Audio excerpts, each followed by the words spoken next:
Speaking here, this round of severe weather coming off of what we experienced yesterday. This is Storm Tracker for what it looked like last night as that tornado moved through Stanhope and Hapatcong in New Jersey. Experts from the National Weather Service have surveyed the damage. They rate it as an EF1 tornado with winds up to 110 miles an hour. The tornado hitting the town of Stanhope hard. Lots of trees and lots of wires down there. News 4's Brian Thompson joining us live this afternoon. Brian, give us a sense of what's going on now. Well, still lots of power outages. The JCP&L and its crews are still trying to restore power, but you know, when a pole goes down, that's a lot of work to put it back up again, or a new one, I should say. Take a look behind me. You can see some of this damage in front of Lenape Valley Regional High School. JCP&L saying the power should be on everywhere by 11:30 tonight. Of course, that's minus whatever storms are coming tonight. Trees down, transformers mangled, and power poles snapped. Last night's nasty storm, now confirmed as a tornado that tore through Stanhope. You know it was a tornado now. It was? Yes. Oh, wow. I did not know that. Adam RAFFAY was one of about 100 inside Lenape Valley Regional High School last night for a track team awards banquet. These photos showing damage to the front portico ceiling. There was no other damage to the building itself. Oh, you heard it. You heard it. Like a freight train? Like a freight train. It just roared and the trees were moving and I heard the bang of the tree hitting the house. Frank Spina's house a block away took a tough blow to the roof. An upstairs bedroom, no one injured. The trees here scattered like matchsticks. It was their pattern that convinced this National Weather Service survey team that this was a tornado strike indeed.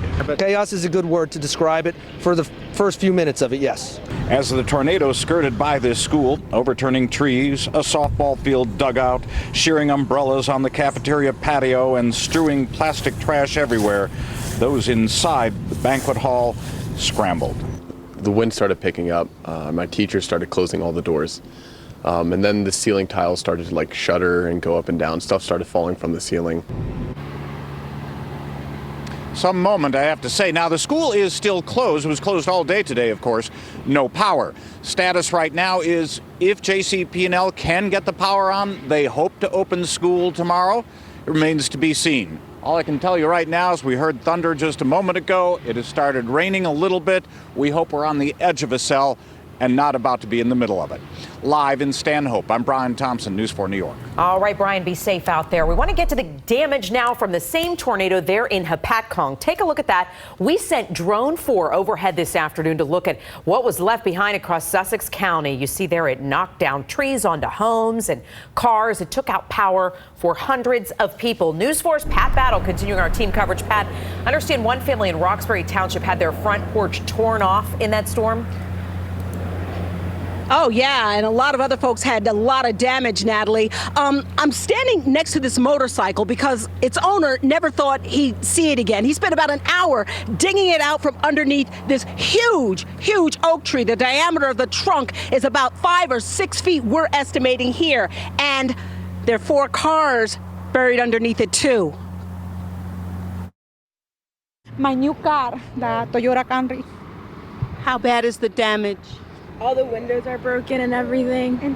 And my brother has his motorcycle in there. But Rosa thankful that the house she and her family just moved into was spared. Not the case just a block away along Kingsland Road here in Roxbury Township, where News 4 drone video shows us the downed power lines crisscrossing the road, tangled among the fallen trees. Some residents say they saw what appeared to be a tornado. My daughter-in-law that lives next door to us, as she was closing her window, she saw a funnel, a water funnel come out of the lake and just head down north.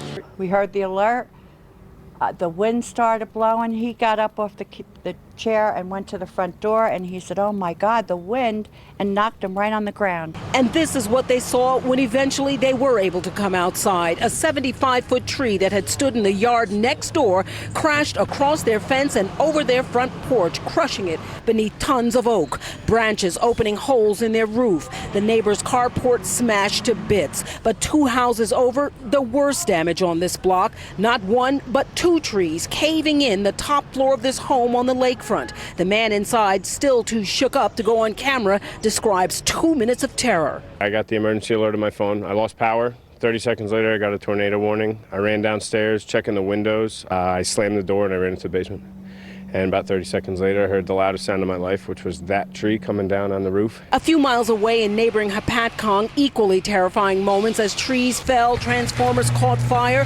Aubrey Coral recorded this video just before she and her family raced to the basement. Loud noises, like scratching noises are going off. It's intense.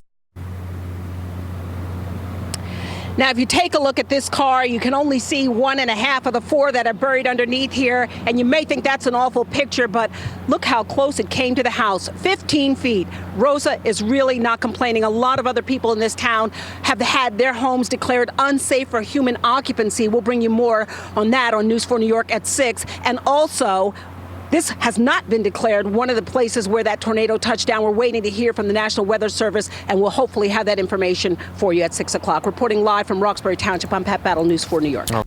Hey YouTube, thanks for watching this video from NBC 4 New York. You can stay up to date by hitting the subscribe button below me. Also on the left, you can see some of our latest updates, investigations, and features. We'll see you next time.